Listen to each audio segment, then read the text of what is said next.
Maria Lea Carmen Imutan Salonga na ipinanganak noong ika-22 ng Pebrero, 1971 ay isang Pilipinong mga awit at artista.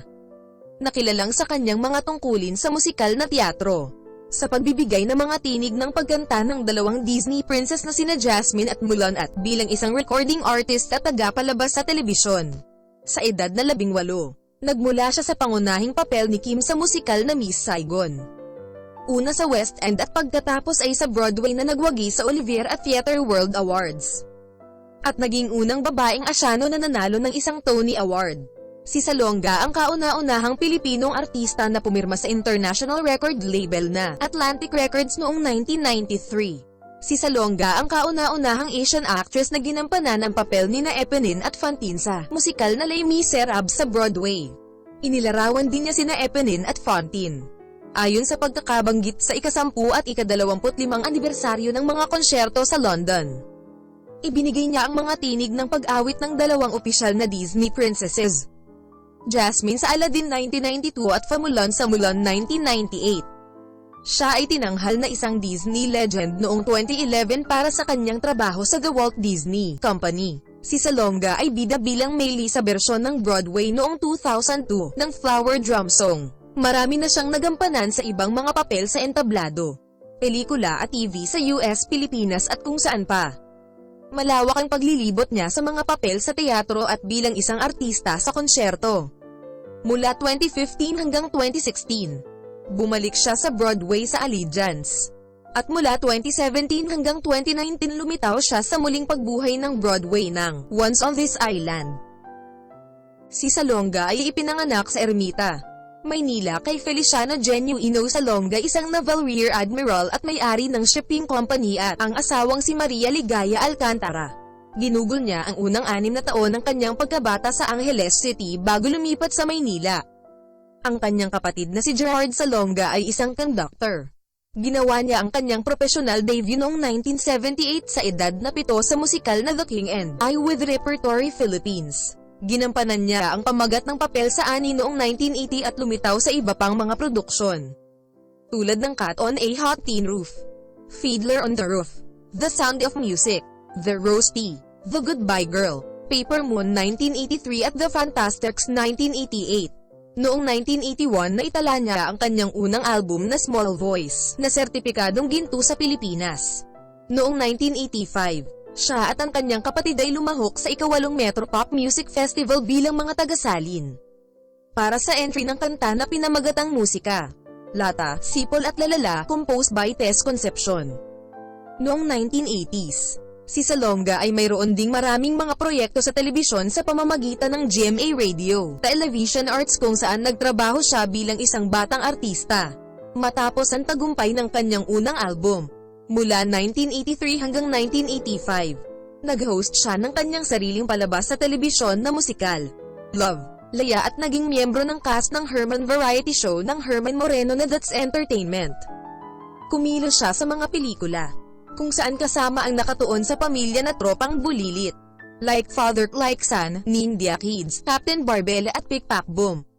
Bilang isang batang tagapalabas, nakatanggap si Salonga ng nominasyon sa Filipino Academy of Movie Arts and Science para sa Best Child Actress at 3 Aliw Awards na Best Child Performer noong 1980, 1981 at 1982. Inilabas niya ang kanyang pangalawang album na Laya noong 1988. She also performed with international acts such as Menudo at Stevie Wonder sa kanilang mga concerts sa Maynila noong 1985 at noong 1988. Natapos niya ang kanyang sekundaryong edukasyon noong 1988 sa UB Montessori Center sa Green Hills, San Juan, Metro Manila. Dumalo rin siya ng extension program ng University of the Philippines College of Music na naglalayong sanayin ang mga batang may talento sa musika at kilusang entablado. Isang freshman sa kolehiyo na nag-aaral ng biology sa Ateneo de Manila University nang mag-audition para sa Miss Saigon, nilayon niyang magkaroon ng isang medical career. Nang maglaon sa pagitan ng mga trabaho sa New York, kumuha siya ng 2 kurso sa campus ng Lincoln Center ng Fordham University. Noong 1989 si Salonga ay napili upang gampanan si Kim sa pasimulang paggawa ng musikal na Miss Saigon sa London. Hindi makahanap ng isang sapat na malakas na singer-actress sa Silangang Asya. Sinuri ng mga tagagawa ang maraming mga bansa para sa kanyang audition. Ang 17 taong gulang na Salonga ay pinili na kantahin ang mga kanta nila Bublil at Claude Michel na On My Own mula sa Les Miserables at kalaunan ay hiniling na kantahin ng Sun at Moon at napahanga ang audition panel. Minsan ay naikredito ni Salonga ang On My Own bilang panimulang punto ng kanyang international career. Nakipagkumpetensya siya para sa papel kasama ang kaibigan sa pagkabata at kapwa tagaganap ng Repertory Philippines na si Monique Wilson. Nanalo si Salonga ng lead role, habang si Wilson was named her understudy at binigyan ang papel na ginagampanan ng bar girl na si Mimi para sa kanyang pagganap bilang Kim. Nanalo si Salonga ng 1990 Laurence Olivier Award para sa pinakamahusay na pagganap ng isang actress sa isang musical nang magbukas si Miss Saigon sa Broadway noong 1991. Gumanap ulit siya sa papel na Kim at nanalo sa Drama Desk Outer Critics Circle of Theatre World Awards at naging unang babae na may lahing Asyano na nanalo ng isang Tony Award. Noong 1993 at 1996 bumalik siya upang gampanan si Kim sa Broadway. Noong 1999, inimbitahan siyang bumalik sa London upang isara ang produksyon ng West End.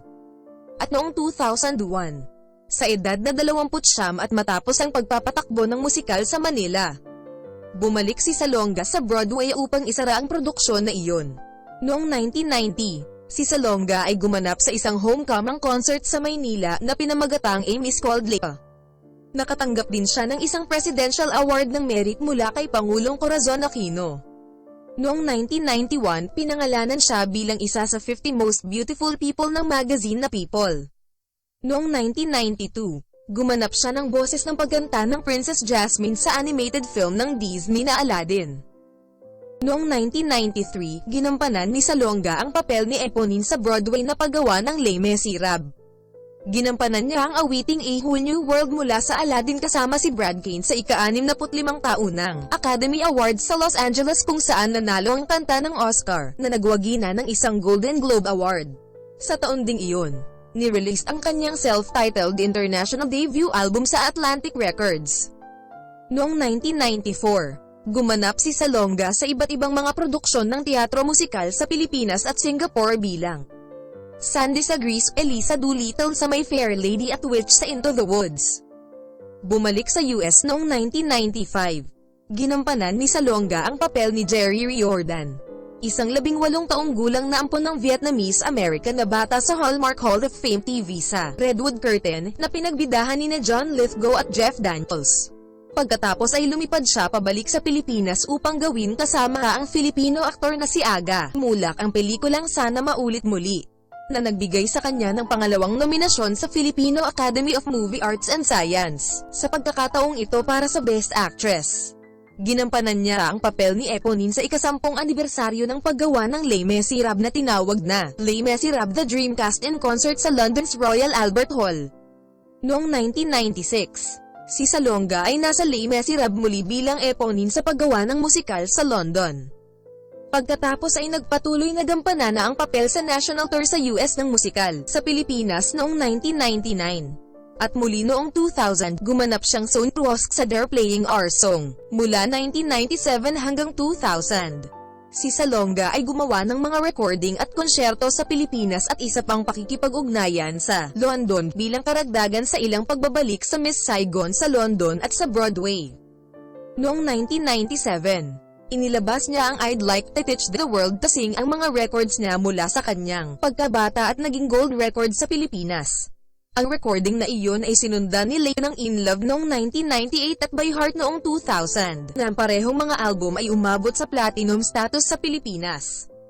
Noong 1998, pinahiram niya muli ang kanyang boses sa isang pangunahing pelikulang animated ng Disney na Mulan, na nagbibigay din ng boses ng pagkanta sa sumunod na 2004 na Mulan 2. Sumali siya sa konsyerto ng pagkilala noong 1998 kay Sir Cameron Mackintosh sa London na tinawag na Hey Mr.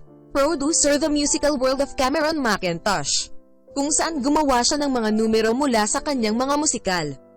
Nagtanghal din siya sa 4 na konsyerto: The Homecoming Concert, The Millennium Concert, The Best of Manila at Songs from the Screen. Ang huling dalawa ay benefit show. Bumalik si Salonga sa Manila sa Miss Saigon.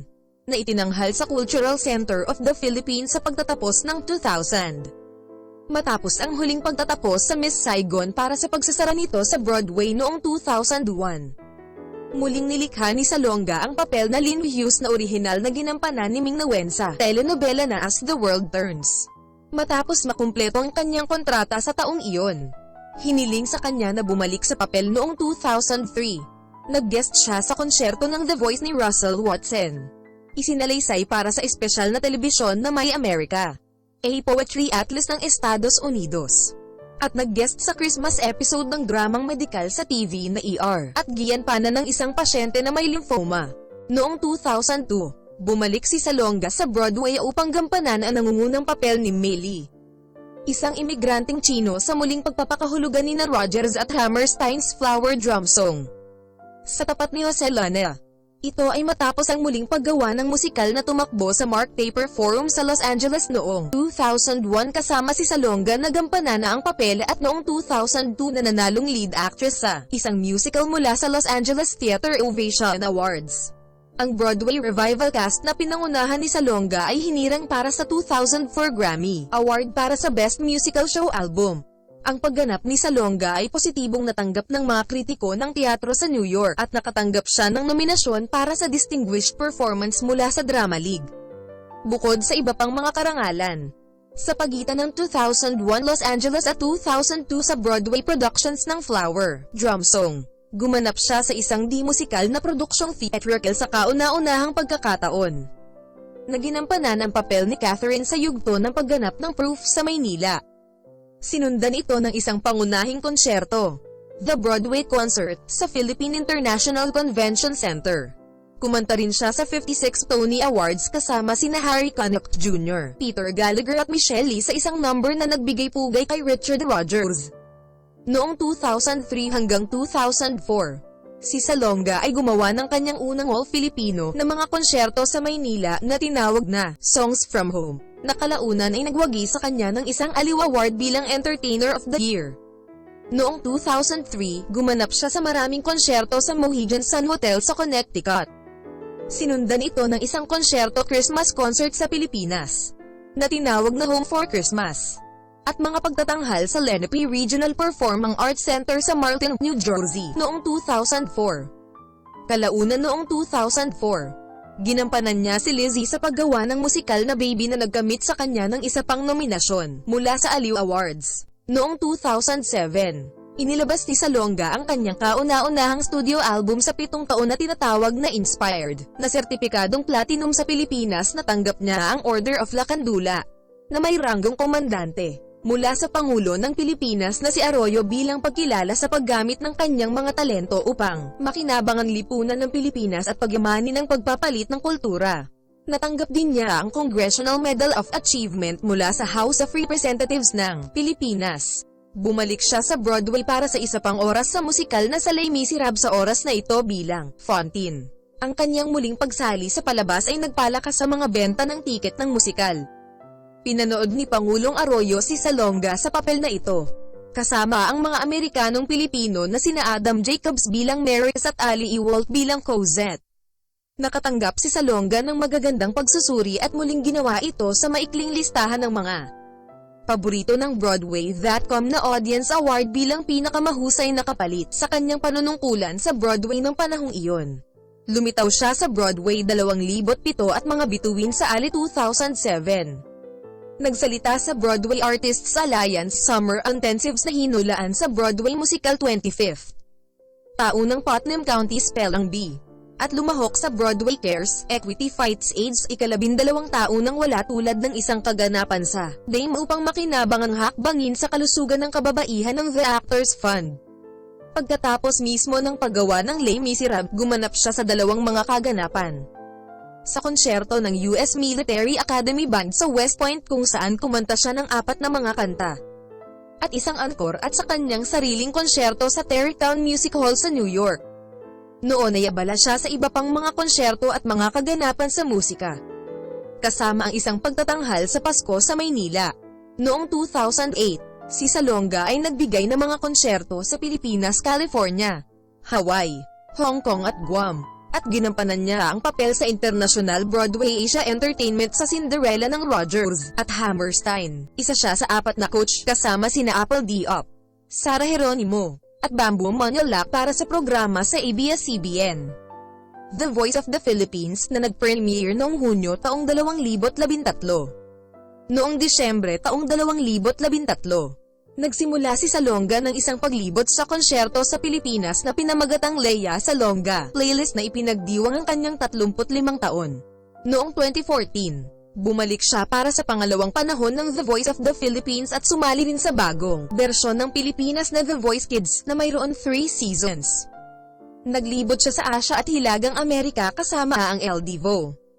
Sa kalagitnaan ng 2015, pinuno niya ang kanyang konsyerto sa Australasia. Sinulit ni Salonga ang kanyang tungkulin bilang Kei Kimura sa 2015-16 Broadway production of Allegiance. Nagtuturo si Lito ng masterclass sa Pepperdine University noong 2017. Noong 2016 nanalo siya ng 2 pang-aliw awards. Isa para sa Best Major Concert sa isang foreign venue at ang kanyang pangalawang Entertainer of the Year award. Nang sumunod na taon, si Lito ay isa sa mga coach sa The Voice Teens. Noong 2017 din, naglabas siya ng isang album na bahaghari. Leia Salonga sings tradisyonal na mga kanta ng Pilipinas, na may mga awiting kinakanta sa maraming mga wikang sinasalita sa Pilipinas. Bumalik siya sa palabas para sa huling pagtatanghal nito noong Disyembre taong 2018 at Enero taong 2019. Ang Once on This Island ay hinirang para sa isang Grammy Award para sa Best Musical Theater Album.